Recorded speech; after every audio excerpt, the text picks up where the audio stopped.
Assalomu alaykum, efirda 102-365 xabarlar dasturining navbatdagi soni. Shu yilning 24-iyuniga o'tar kechasi Zarbdor tumani Oqbuloq mahallasi hududida o'g'irlik sodir etilgan. Shu mahallada yashovchi 1978-yilda tug'ilgan jabrlanuvchining ichki ishlar organlariga bu haqdagi murojaatda ma'lum qilishicha, qir-adirlarda boqib yurgan 80 bosh qo'y qo'zilari orasidan 3 boshini noma'lum shaxs o'g'irlab ketgan. Holat yuzasidan jinoyat ishi qo'zg'atilib, xavfsiz va sog'lom yurt oyligi doirasida olib borilgan tadbirlarda o'g'irlikni 2 nafar mahalladoshi sodir etganligi aniqlanib, hujjatlashtirilgan.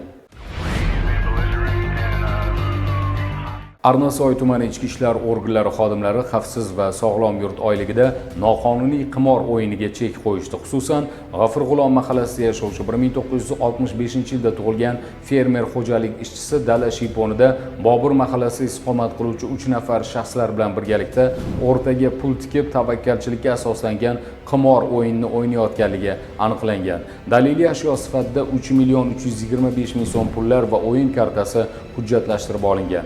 Hozirda holat bo'yicha tergovga qadar tekshiruv olib borilmoqda.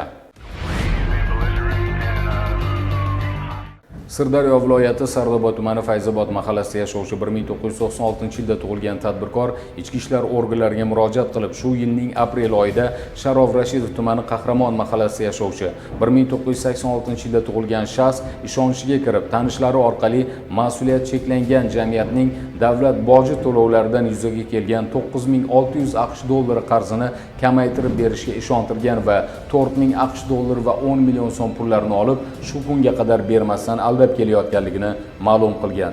Holat yuzasidan jinoyat ishi qo'zg'atilgan.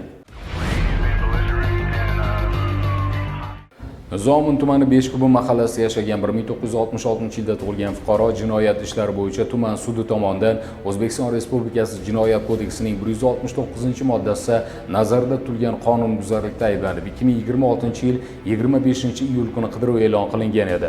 Xodimlarimiz tomonidan xavfsiz va sog'lom yurt oyligi doirasida olib borilgan tadbirlar davomida qochoqning tuman hududidagi yashirin manzili aniqlanib, ushlangan.